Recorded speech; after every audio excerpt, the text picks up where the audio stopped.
Do'stlar, hammaga salom. Videoni boshlashdan oldin mana ikkinchi kanalim borligi haqida ham eslatib qo'ymoqchi edim.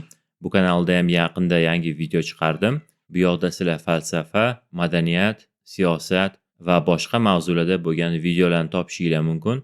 Kanalga bo'lgan havolani videoning tagida qoldiraman. Bemalol o'tib, videolarni ko'rib, obuna bo'lishinglar mumkin. Hammaga rahmat. Endi videoni boshlasak. Asrlar davomida insoniyat tungi osmonga boqib, bitta savolni beradi.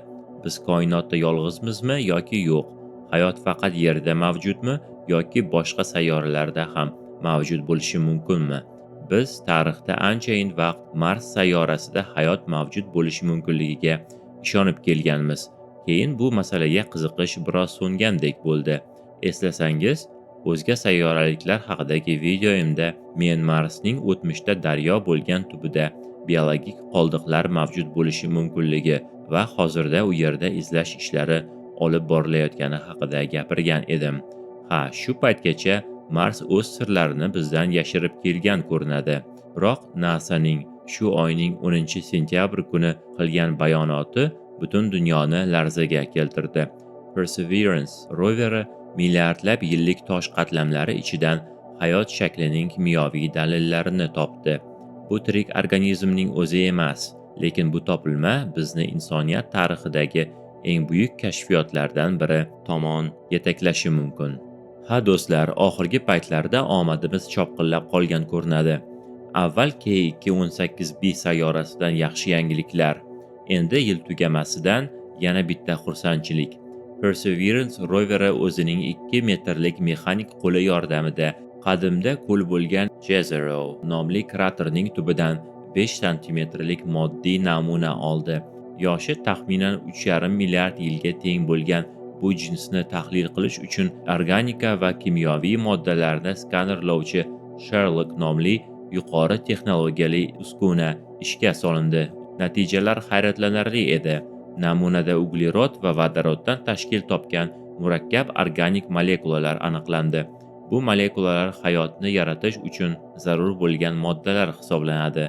Bundan ham qizig'i, olimlar bir necha mikrometr kattalikdagi bakteriyalarning toshga aylangan qoldiqlariga o'xshash namunalar olishdi. Xo'sh, bu kashfiyot nimasi bilan bunchalik muhim? Avvalambor, bugunda Mars hayot uchun o'ta noqulay sayyora.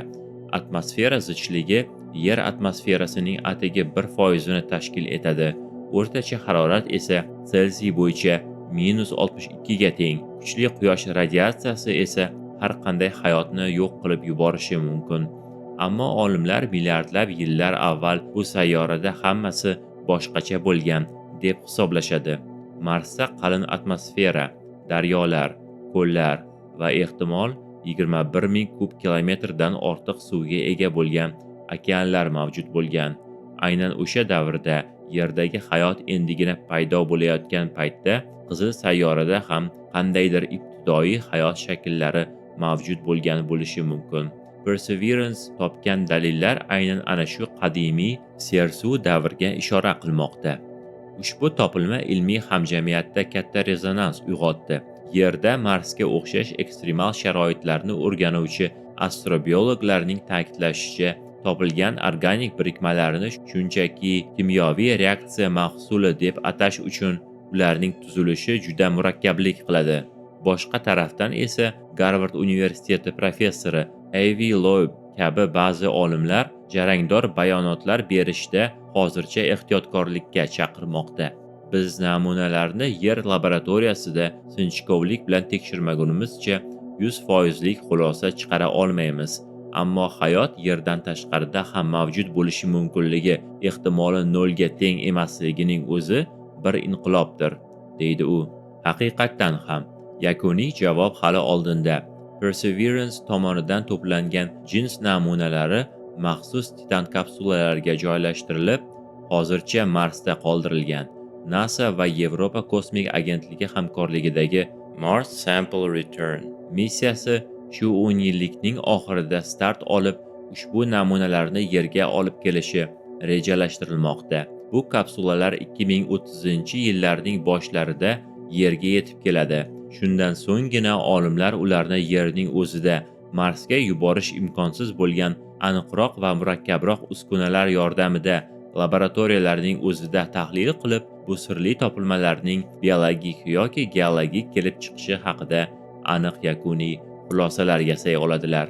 Shunday qilib, NASA Marsda hayot belgilarini topganini hali 100% ishonch bilan e'lon qilmagan bo'lsa-da, ammo ular topgan dalillar bizni bu javobga har qachongidan ham yaqinlashtirmoqda. Insoniyat o'zining koinotdagi o'rni haqidagi eng fundamental savolning javobi tomon yana bir qadam qo'ydi. Qizil sayyoraning changli gorizonti ortida bizni nima kutayotganini esa faqat va faqat vaqt ko'rsatadi. Keyingi videolarda ko'rishguncha, xayr.